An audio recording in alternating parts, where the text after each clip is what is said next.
So just to continue that story, and then I would like to hear from you guys quickly. Um, as an engineer and a product manager, this is going back to early 2000s. So I started my career in 95. So Agile was a thing, and it was getting off the ground. And I kind of latched on to Agile, and that became my battering ram. And I would create organizations and retrain organizations based on Agile.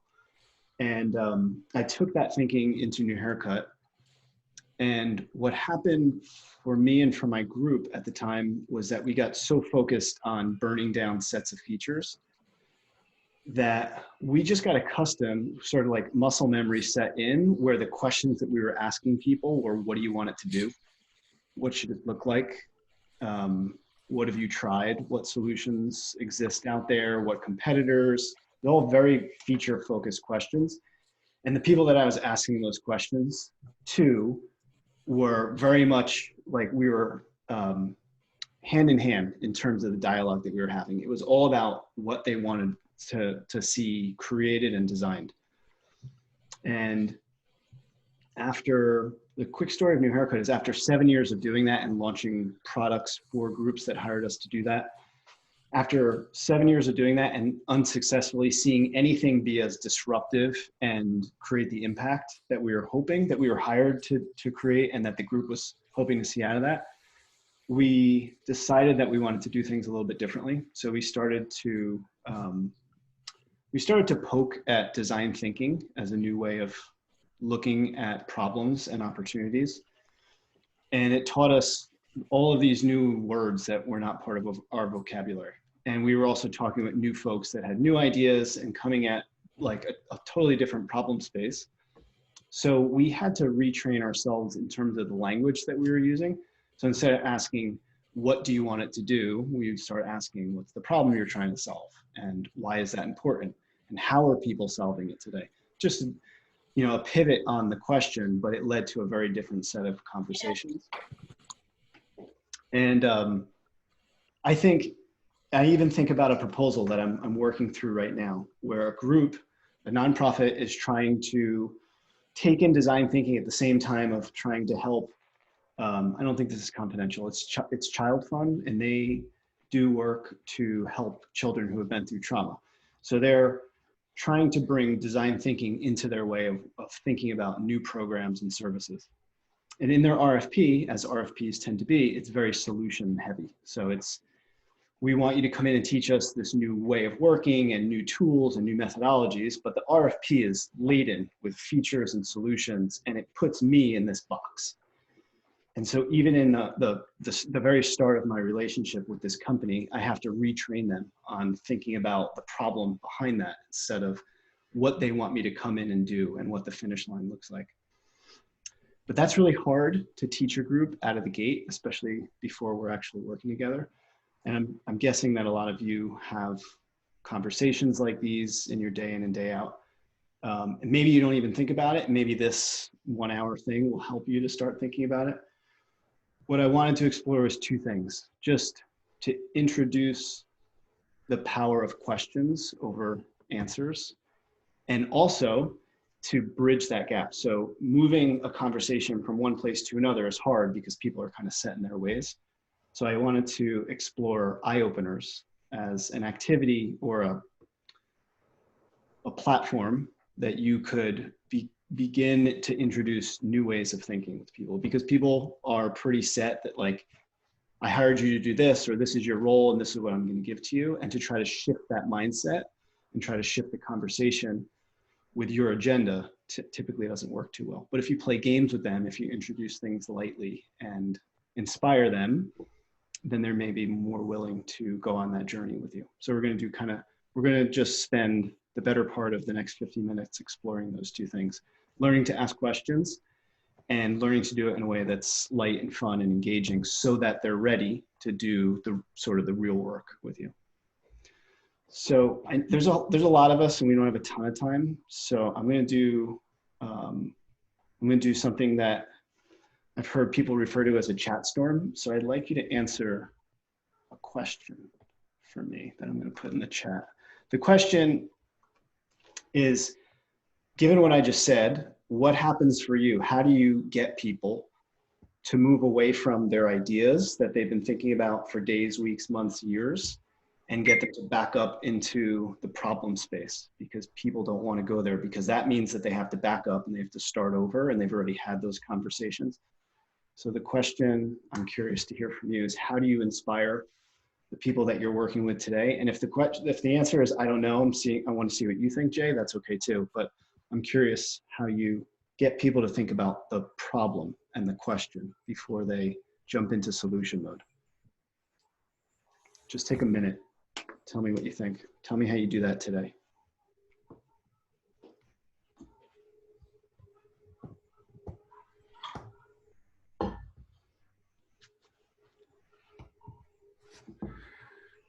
Cool. Anjali is a trained ninja. What outcome are you looking for? It's a good one. Carlos, I just usually ask directly. Cool. Yeah, bringing in the voice of the customer or the user. That's a good one. Ooh, I like that, Joshua. What happens if we don't solve that? Yep, flipping it on its head. Those are good ones. Actively shape the language of an open-ended question. Yeah, so that's really powerful. That's a really hard thing to do. So I learned question asking happens in a lot of different formats. The one that I find the hardest to do so is when I'm testing concepts and ideas, when I have something that I'm putting in front of people, because I just want to ask them yes, no questions, because that's the easiest to sort of quantify, but asking them an open-ended question really can open up this whole Pandora's box about why they thought that was important or otherwise. Tell me more about how you do it today. Great process. Yes. Existing pain points. Cool. Cool. Thank you for doing that. By the way, if you ever do large format meetings and you don't have a ton of time up front to allow everybody to check in, this is a nice way to do it so that people feel like, hopefully you feel like you've been heard a little bit. I didn't have time to read through everybody's chat messages, but at least this is a way, instead of saying, let's give everybody a minute to give name title. So just a quick way to get people to engage in the conversation, not too heavy-handed. What I'm looking at above is not my inbox, it's Session Lab. So one of the tools that you guys might want to check out, sort of related to what we're talking about today, is Session Lab. I use it to plan, even like a 1-hour session like this, I use it to plan my time. It's a great little tool, so you can check that out. I used to do all of my planning inside of Google Docs or keynotes and PowerPoints to plan programs and presentations and meetings. Session Lab has been a game changer for me. So what I wanted to do, I said that I wanted to have a little fun getting familiar with sort of building that muscle of asking questions. So we're going to play a game called Questions Only. And we've got about 30 people in here. Cool. So what we're going to do is I'm going to break you up. By the way, do you guys use Zoom or do you use something else? The team generally uses Teams, but they're very familiar with Zoom. Okay, so we're going to do some breakout room stuff because I'm going to put you into groups. Before we do that, Anjali and I are going to model this. She's never played it with me, and I've only done it once or twice before. So we're going to play this game called Questions Only. We're just going to model it quickly because I'm only one person. So when I put you into the different rooms, I'm not going to be able to be with you throughout the whole time. But it's just a game, so you can get it wrong, and it's okay. The point of a game like this called Questions Only is to just get people into that mode of staying out of having the answer. And it's really hard because somebody asks you a question, your natural response is to want to answer that question. And so this game inspires you to answer questions with questions. And it is a game, so it gets a little silly at points, but an eye-opener is just that. An eye-opener is a way to start the conversation without putting a ton of pressure to get it right, to be perfect, or to connect it to the exact specific business topic that you're talking about. So eye-openers can be powerful, but the tricky part, we're going to reflect afterward. So an eye-opener without reflection is just a game and it doesn't go anywhere.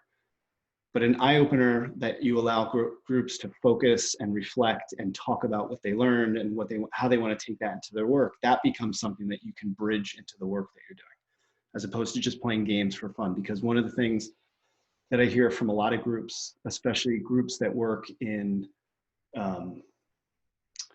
sort of rigid fields like engineering or school, especially school systems right now, where like the environment is a little shaky and people don't have time to play games and have fun. A question I hear all the time is, this was fun, how do I take it into my work environment where things are really hard, intense, and stressful? So we're going to reflect on that a little bit so that you can actually come up with your own answers to those questions. Cool. So we're just going to model this for a minute, and then I'm going to shoot you into your breakout rooms, and you're going to have 10 minutes to play the game. And then we're going to come back and we're going to spend about 20 to 25 minutes just reflecting a little bit together, a little bit with the groups that you're with, and then we'll come back and just close out. And I've got one framework that if I have time, I'll just share with you, but I don't want to anchor you with how I'm thinking about it. So can you guys use the chat and just post in there? Anjali, we'll just take the one that we feel the most curious about. Just post a topic that you'd like Anjali and I to have a conversation about. Could be anything. You can have fun with it. The Bears, oh, come on. Oh, maybe you just meant Bears, the animal. NBA plan to reach Care Bear. Okay, Care Bears, yes. Anjali, I think you're about my age, so you know what the Care Bears are. Do you know what Care Bears are? Okay, let's begin. Anjali, do you know what the Care Bears are? Why do you ask? Well, I was curious. You don't know who they are? Am I supposed to know who they are? Well, didn't you watch TV as a kid growing up? Did you know where I grew up? Didn't you grow up in the same place I grew up? Why would you think that? I feel like we've got a good vibe going. You don't think so? You don't like me? With what I said, did you really deduce that I didn't like you? Well, anyway, what do you think about the Care Bears? What do you want me to think about the Care Bears? Do you like a particular Care Bear? I like caring. I'm not quite sure about bears. Do you remember what their slogan was? No, I don't. Why don't you tell me? Okay, I don't remember. So it's really hard. Like, even you saw me have a statement and then kind of seed a question into it, because I was really struggling to connect her question to something that I can continue going on with. So this is just light and fun. It's a way for you to kind of like build that muscle of people saying something, because most of the people are coming to the conversation with the solution intact, and for you to sort of unpack that and get deeper. So a little fun that you can have with groups. It's an activity called Questions Only. It's an improv game. You can Google it. There's videos that are silly. It should take you no more than 10 minutes or so. So eye openers also, like, the brevity is important, because nobody wants to play a game for an hour and a half when there's work to do. So this will take us about 10 minutes. That's what we're going to do. The only thing you have to do is bear with me to set up our breakout rooms. I don't trust Zoom's automatic feature, so I always create breakout rooms manually. Oops. Okay. So that's curious, Jay. Why don't you trust? And I'm not playing the game. Why don't you trust the automatic breakout room? It kind of clunked up on me once, and I haven't trusted it since. Okay. Stephanie, you're gonna play, right? Am I gonna play? Wow, you guys are good, fast learners. So there's going to be 6 of you. And what I'm going to do is I'm going to post the instructions to the game in the chat now, because otherwise you won't be able to see them once you get into your groups. 2, 3, so there's going to be 6 of you. And so the way that you're going to do it, I'll just take you through quickly. The game is going to feel just like Anjali and I played. And what you'll do is just count off when you get into your room, 1 through 6. There's about 6 of you per room. 1, 2, 3. One room has 5. That'll be okay. Cool. Count off 1 through 6 or so. And what you'll do is 1 and 2 will go first, then 3 and 4, then 5 and 6. And then if you have time, go through a couple rounds of it just to have fun with it. And whoever's not doing the question talking, the other group, the other folks in the group will come up with a topic for them to think about and have fun with. Make sense? Pretty straightforward. Does anyone have any questions about how it works? I'm also going to put these instructions in the chat.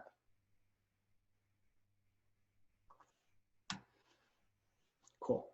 Okay, it's 12:22, so we've got about 10 minutes or so to do this, and then I'll pull you back in. We're going to do a little bit of solo reflecting, and then I'll put you back together to do a little bit of group reflection. Sound good? And I might pop in just to see how you guys are doing. Let me just set the timer for 10 minutes. Okay. All right, guys, have fun.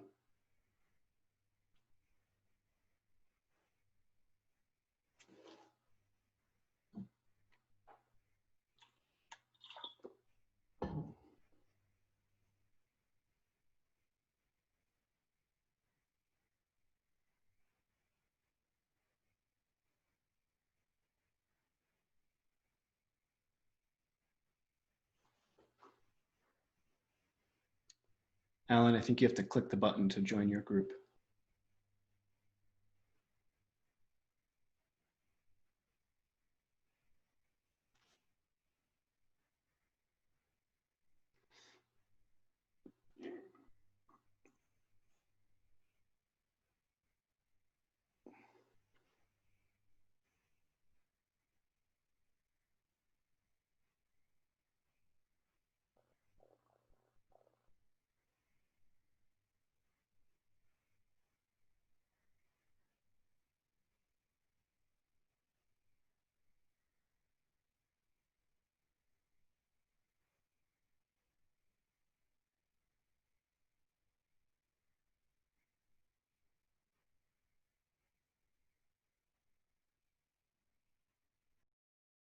Drive at getting to an understanding of what a customer is trying to solve, what problem they're trying to solve, rather than the solution they have proposed. I have a question.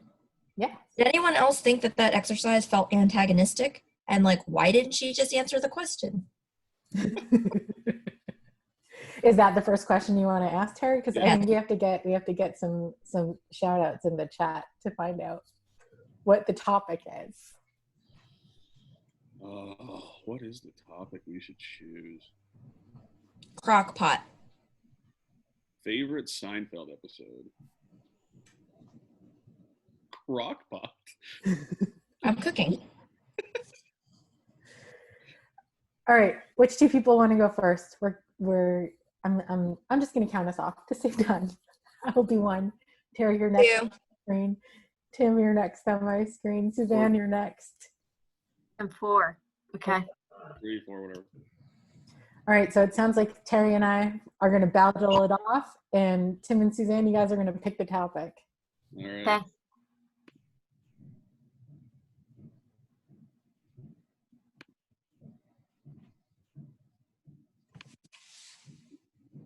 Y'all picking?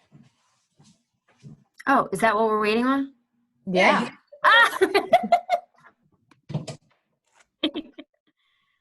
Ah! I like Terry's idea. Go with crock pot. See how far that Yeah, it's a lot of pressure on the spot. I'm not that good on the spot. Crock pot's good. Terry, do you have a crock pot? Do you have a crock pot? Does it count if it's multiple utilities in the same tool? Are you talking about an Instant Pot? Do you have an Instant Pot? What's an Instant Pot? Do you know what a pressure cooker is? What's a pressure cooker? Do you fear for your safety on a regular basis when in the kitchen? See, my knee-jerk reaction is just to answer the damn question. I've trained you well to answer my questions. It's only fair. What would make you think that I fear for my safety in the kitchen? Did you say you had never heard of a pressure cooker before? How does it work? All right, I give up. You're good, Terry. You're very good. Is that what it's supposed to be? The goal is to get someone to tap out? That is yes. It's all day. Who's next? Oi. You're I forcing. think Tim and Suzanne are next, and we get to.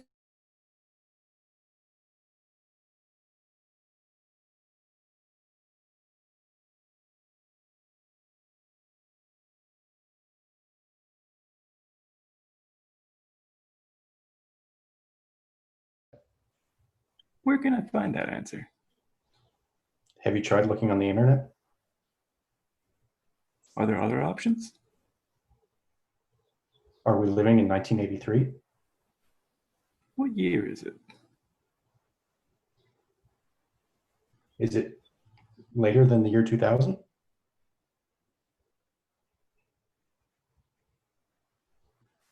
How do I find that out? Do you own a computer? Who doesn't? Is everyone as well off as we are? Wouldn't the world be a better place if they were?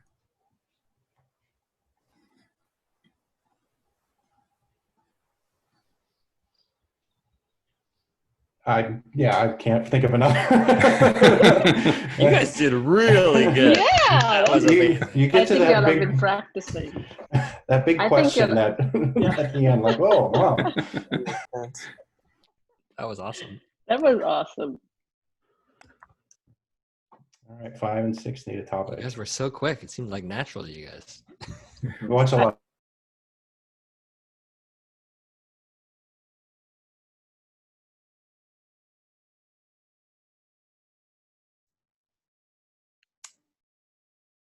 Let's see. How about gardening if the weather's going to be nice? Do you like that?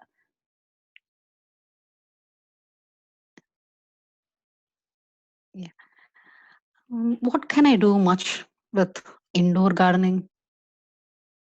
Have you ever been on Pinterest and seen the hanging gardens that people put up on their walls?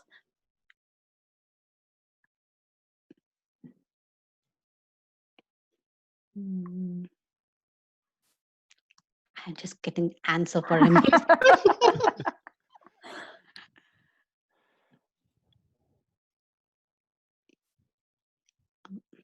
No. It's very difficult. It is. Mm-mm. Doesn't it seem a lot easier to do this when you're listening to other people talk?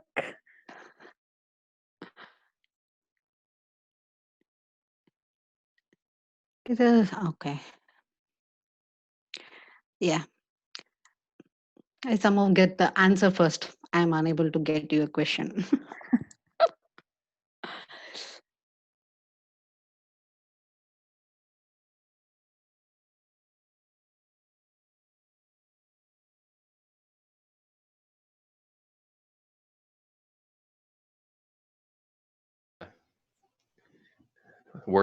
Worst 5 anime crossovers.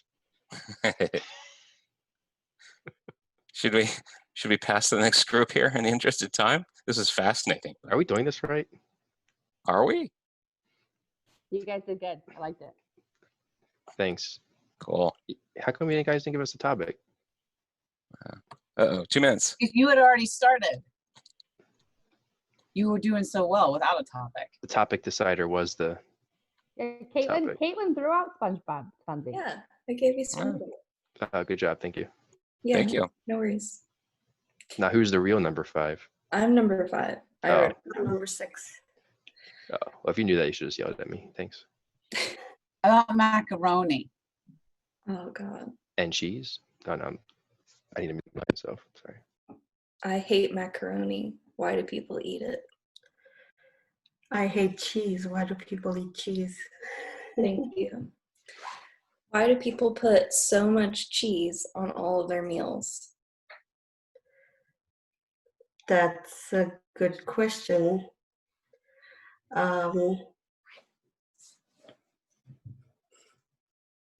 Why do people put cheese on pizza? I feel offended by this conversation. Just kidding. Why are cheese people so triggered about cheese conversations? An exercise in the abstraction ladder, which is basically, you know, going up the ladder is why. Like, so a customer says, hey, I want this particular thing. You say, why? And you kind of keep going up until it gets more and more abstract. And then the what kind of brings you back down. And so I thought that maybe this was an exercise kind of for us to think about those type of questions. So you have a customer and they say, you know, I got this idea, build me a system that does this. And in their mind, they are oftentimes thinking of what product does and development does as like a service, like build me the thing I'm ordering and then send me an invoice. Yeah.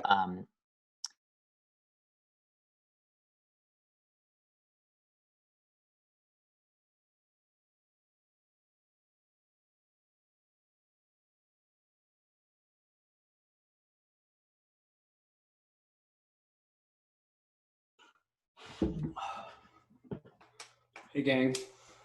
Hello. Welcome back. That was brutal. It was.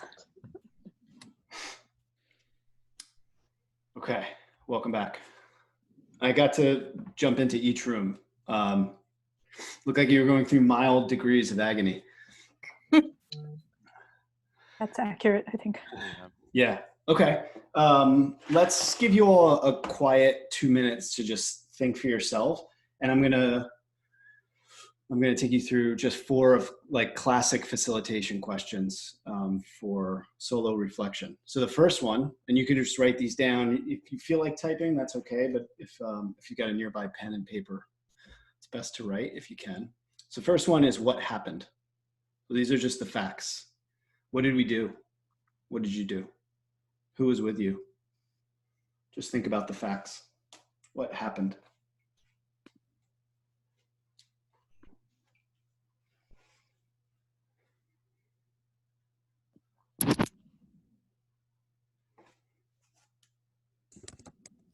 Pretty nerve-wracking. Asking a ton of questions over and over again. Yeah.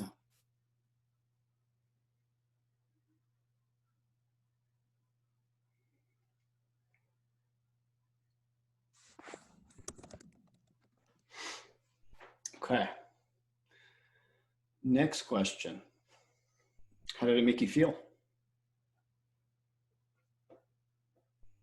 You could think about while you were doing it versus while you were watching other people do it. I think defensive. I think when... Just write it down, and then we'll, just as it's a quiet second for you guys to all kind of take your own quiet notes. But thank you, Alan.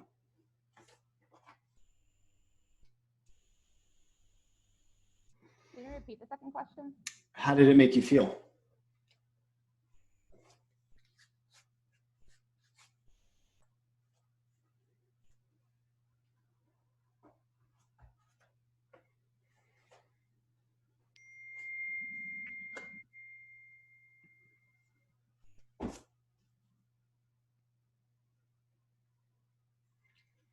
How did it make you feel? Okay. Question number 3. What did you learn?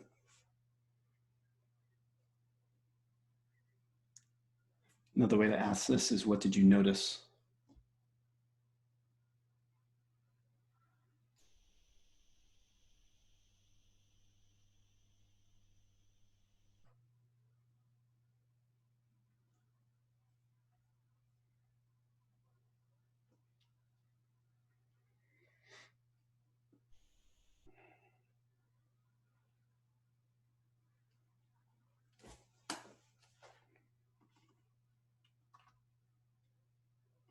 What did you learn? What did you notice?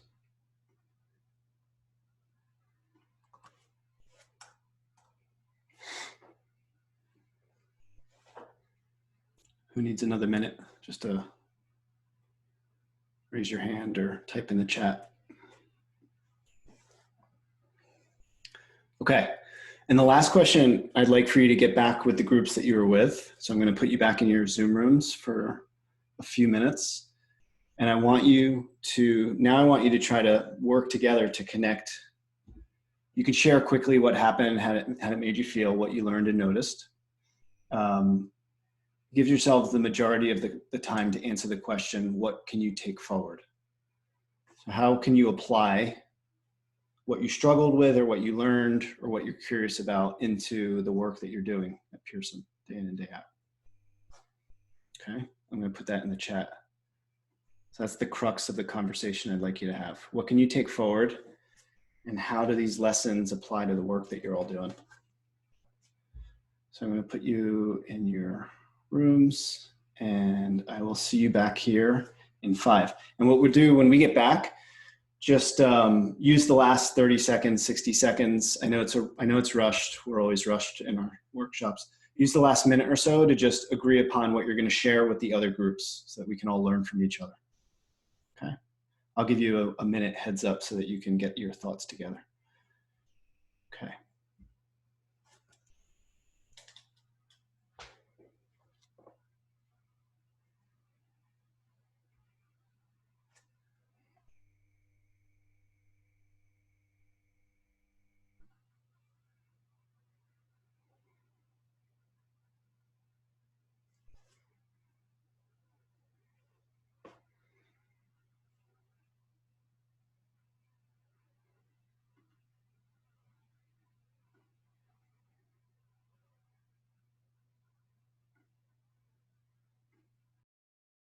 I think one thing I noticed was that it was pretty easy to become a little defensive when asking the questions, and that I feel that if you tried to rush a second question out, it came off maybe a little bit more negative or more defensive versus if you paused and waited and then asked a question. So I think in terms of how we operate, I feel that sometimes I know in my role that I can be under a little bit more pressure to like try and get an answer out right away, or even answer the question right in the meeting right there. But maybe learning from this that I need to take an opportunity to like step back and really think about follow-up questions or my answer. Yeah, on that same line of thinking, it was interesting that often the immediate question was repeating or very, very similar to the question that was just asked, right? So it was, and if there was the pause, the question often went in a much different direction and became more existential. Mm-hmm. So I don't know if that's kind of the similar lesson there, though, too, right? Where if you're taking the time to respond, you can think at a broader level than just maybe answering the targeted question to you. But I'm getting to feel that kind of like discomfort and getting to like make it feel more comfortable, I think would be helpful so that you could use a similar framework moving forward. Yeah, I think the thing I took away from it, well, some of the feedback I've gotten just in the few months that I've been here is you get to a solution, you get there quickly and you feel like that's the right path. And then you go down the path of the solution and you inevitably end up asking, why didn't we ask this question a month ago? Yeah. And so like, that is something like, I mean, I just speaking for Art and myself, like that's something we're getting better at doing is just asking a ton of questions up front, even if some of them aren't necessarily 100% relevant. Why do you think that's helpful? Oh, I mean, for me, mostly because I'm new, it's just a lot of information I don't know yet. And also just because, we had a lot of moving parts in the stuff that I've worked on so far, including like teams moving around, priorities changing. It's kind of easy to let the communication piece just go to the wayside and try and get things done so they get out the door. And so for me, I think it's been helpful because it allows us to kind of, do what Jay was saying earlier, just stop and actually think about the things we need to ask. So it might delay like the expediency of discovery up front, but then later you will have more context in order to make decisions moving forward, and you will have more information to base those decisions on. Yeah, and I think part of it too is the work later becomes quicker to do because you ask the questions up front, as opposed to, you know, for instance, sitting in a PI planning session with 100 questions to answer that could have been answered a month before. Yep. Stephanie, I think you said the most important thing, which is my biggest thing always, is context. Like, you have to, like, people are going to wonder why you're asking the question. So if you're upfront about why you're asking the question, usually the reason that you're asking is, are we trying to solve the same problem? And Or like, do we understand the problem that we're trying to solve? yeah, yeah. Mm-hmm. Your brain does stop and kind of think about things differently if it doesn't come with what's automatically there. So I kind of thought it to be like a useful exercise, like interesting, I guess. Yeah, there's some pressure there too, just like yeah, real situations. Right. Sometimes it can get pretty heated too, you know. If someone says something like offensive, like they don't like cheese, you know.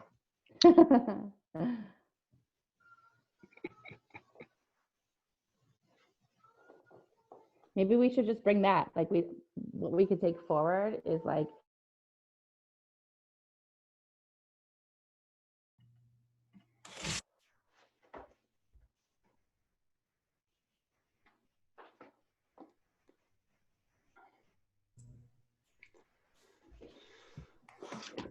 Hello. Before Suzanne joins back in the session, she has been voluntold to speak for our group, and she's so happy to do so. And they all abandoned me and said, oh, you have to do it. I love that. Voluntold always gets a smile on my face. What did I volunteer Suzanne to do? It was my group told me to. I had to share on their behalf. Ah. So let's spend the next about 10 minutes. I want to give, I think there were 5 groups. So if we give each group about 2 minutes to just kind of share what you all talked about and what you kind of walked away with, that would be perfect. So who wants to go first? I'll go first. Thanks, Carlos. So in my team, one of the things that we observed was, shoot, 2 minutes, gotta compress it a bit. There's an inclination toward defensiveness. So around half the time, the first couple of response questions during our sessions was essentially just reflecting the question back onto the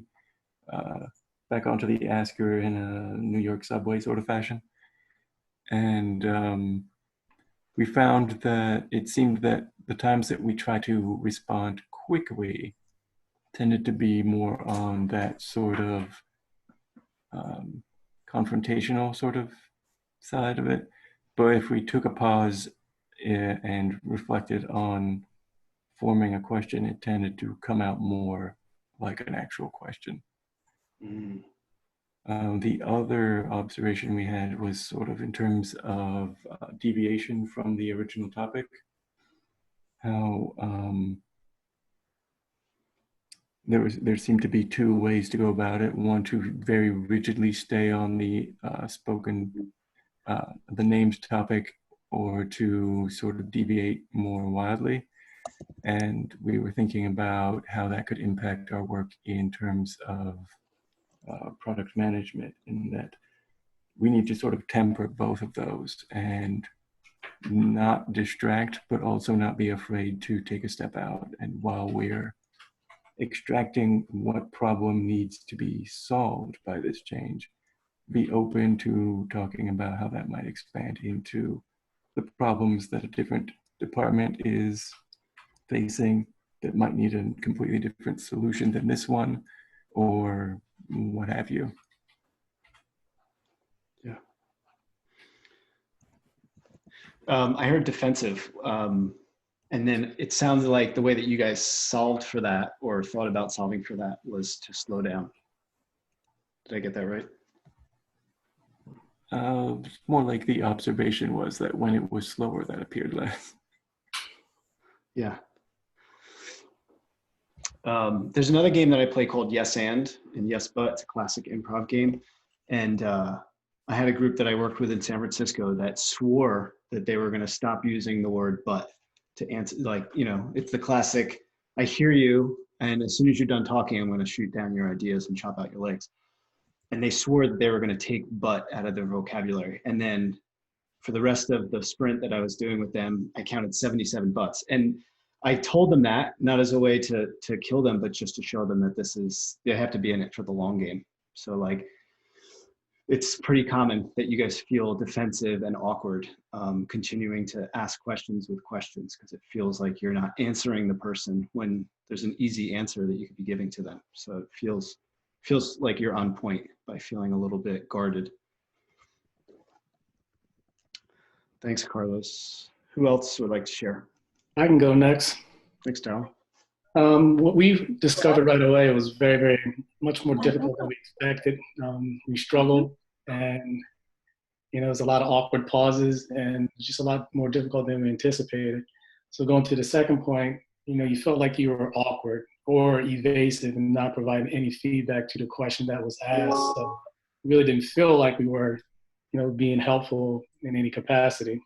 And one of the things that we recognized right away, we like to get to the answers, just get to the answers. And also we felt like, with the answer, there's a direct line to that solution. But after we discussed a little further, what we can take forward, we need, to be able, to listen more and take that pause so that we can become better listeners rather than always have to have that answer. We just have to hear what people are saying to us, and, it's okay not to have the answer. So we decided, as part of this exercise, like to bring it full circle and try to be comfortable in being awkward and not having those answers so that you can, keep that dialogue going. Yeah. Well, is it okay to not have the answers? I think so. I mean, no one has all the answers, and it's okay. But it's okay not having answers, but I think people have to get comfortable in being in that space. Yeah.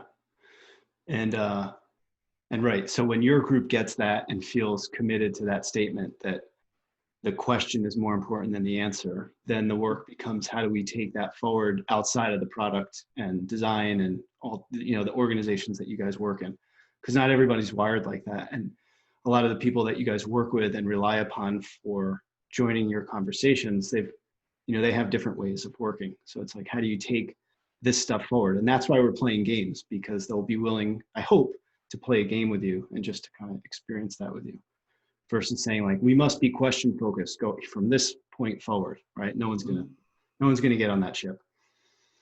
Cool, thanks for sharing, Dal. Who else? I can go next. So I was in a talkative group, so I don't think they struggled as much to ask questions. But we did find it challenging because we were inclined to just answer the question rather than continue it and continue with questions. And it's like a natural thing to want to answer the question. So that was something that we noticed was difficult. How we can take it forward in our working day to day is that, the group felt like it was important to provide the context of your questions so that people understood and would be willing to answer it with the, not as they think, not the question that they think you're answering, but the question that you're actually answering, if that makes sense. And also to remember that people are bringing lots of assumptions to the conversation that may or may not be accurate, and so it's important to continue to ask questions to identify where those assumptions are. Yeah, and I also heard in every group, people don't want to get the game wrong either. So a lot of the hesitancy is not only like there's other people watching you play, but you yourself don't want to allow yourself to fail the game. But that is the point. So making it safe to fail That's why games are interesting, because you can laugh that off. But if you get something wrong in the work that you're doing, that's not so easy to kind of shrug off. Thanks, Suzanne. Who else? I think we have 2 more groups. I can go next. So a couple of repeats of what we already heard. But first off, we noticed folks going off on tangents, deviating dramatically from the original topic, which was fun. And so I guess the lesson learned there is sometimes that's okay to get away from what you thought the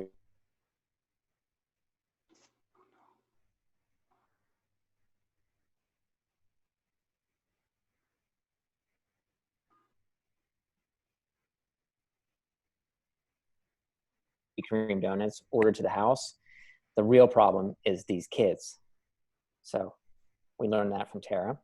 The other thing is we also noticed a lot of assumption making. So a lot of questions were like, don't you know that? Or, why would you think that, that kind of stuff. That was a takeaway. And then the last one was kind of interesting was that we noticed that you more intently listen, like really listen to the person asking the question when you yourself had to ask a question in return. Yeah. So I guess that's like, how much are we really listening to our customers as opposed to kind of, taking what they're saying and use that to go on with our own kind of motive or our own path that we already had in our mind. Yeah, I like that. I like this concept of straying that you talked about, Matt, because I think about the agenda that I have and the arc that I've designed for the group to go on. And when it strays, I always have this inner tension. Like I know I'm trying to get them over here, but they're all the way over there. Should I stop them? Is this the important conversation that they should be having? Right. And just kind of, that's a tricky one because you have to know like where the boundaries are, because sometimes they fall into this new conversation that's much more important. Cool. Thanks. All right. Last group. I can go. So we really kind of focused on that it was uncomfortable for a lot of the members of our group, just kind of those natural communication patterns to ask a question and then respond with an answer. So breaking what you're used to in terms of that pattern was uncomfortable, and it made the conversation go a little longer. There were pauses, which again, when you're working in a fast-paced environment or living in a fast-paced environment, that pausing and reflecting for a minute can become uncomfortable. But as we talked about that, we were able to recognize the value in that, and stopping to think kind of did expand just kind of what your canned reaction would have been on a topic that you think you are familiar with, and you can kind of take it to a whole new dimension. So that was cool, and we kind of had to take away that the more that we can get ourselves and people we work with comfortable with asking questions and not always being prepared with the answer, the more we can land on the really important conversations, such as what is more disturbing, the Teletubbies or canned cheese. So that was our fun. Yep. Cool. Well, thank you all. We've got a few minutes left. I'm going to try to sneak in this thing that I wanted to share with you all. I'm going to share my screen for all of 3 or 4 minutes. I work with I created this program called the Innovation Leadership Accelerator, and I created it with a guy named Daniel Stillman, who some of you may have met or bumped into along the way. And Daniel is a conversation designer. And so one of the things that I've learned most from him in working with him is this concept of leadership in the conversations that we're leading. And he has he's written a book called Good Talk. This is what it looks like, although it doesn't have a gray band across it. I highly recommend it. It's what I've taken away from some of the things is a lot of us tend to live in this area, right? And Daryl, you talked about it's okay to not have the answer, but most of the world doesn't really believe that. or they want to believe it, but they're not there yet, and they don't have the support, and some of the leadership isn't really backing them up. And so it's really hard to back up into asking questions versus telling people what you think. And one of the tools that I've learned about and have been using to help spur these conversations is just showing people what this quadrant looks like.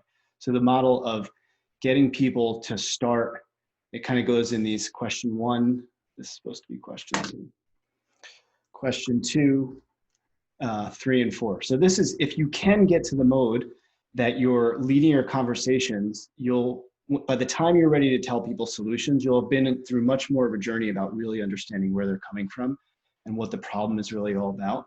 So asking people questions like, what problem are you exploring, as a way to start that conversation. So I wrote down words like defensive, uncomfortable, assumption making, right? And that all becomes because we jump into this sort of solution mode.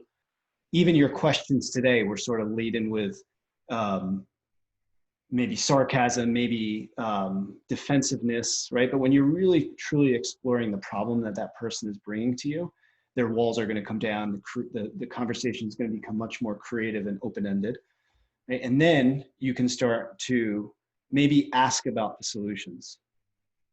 This is kind of like voluntelling someone. This is what we tend to do. So someone comes to you with a problem that they're trying to solve, and you say, actually, you start down here. You say, have you tried X? And we think that we're asking a question. We think that we're asking a really powerful question, but what we really do is telling them a solution. We're just masking it inside of a statement that has a question mark at the end of it. But we're really telling them what they should do. Have you tried this? If we leave that out and first go through asking them what problem they're exploring, and then asking them what they actually have tried, because the worst thing that happens is you tell people what you think they should be doing, and they're like, we tried that already. Because that's going to shut you down, and they're going to think that all that you're here to do is sell X, Y, Z, instead of really understanding that. So you start with asking them, what problem are you trying to solve? What have you actually tried? Totally open-ended. Then you can get into, maybe at that point, you can get into talking with them about things that you're now thinking about. So you could say like, well, based on our conversation so far, it seems like you have this challenge. Right? Now you're hearing them, which is going to lower the bar even more, lower their defense even more. And then at that point, maybe you can have a conversation on what you think they might want to try, right? Very different from starting down here to going on this journey with them where you really explore the problem space itself. So that's been a really interesting framework. There's an article that I'll drop into the chat that is super.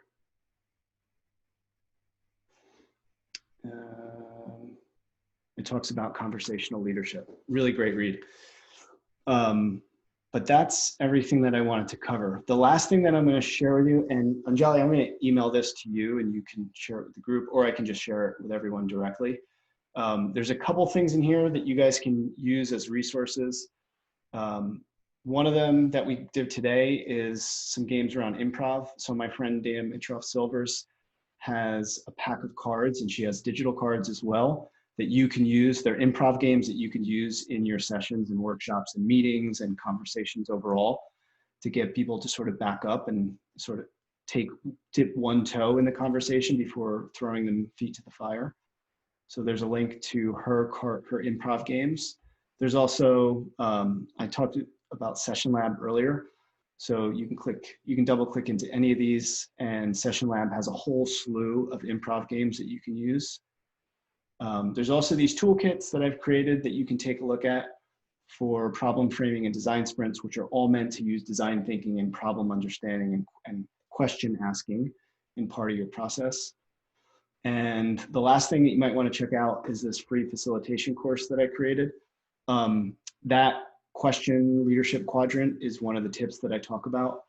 I talk about remote, I talk about problem framing, trust building. So there's all these different themes that I covered.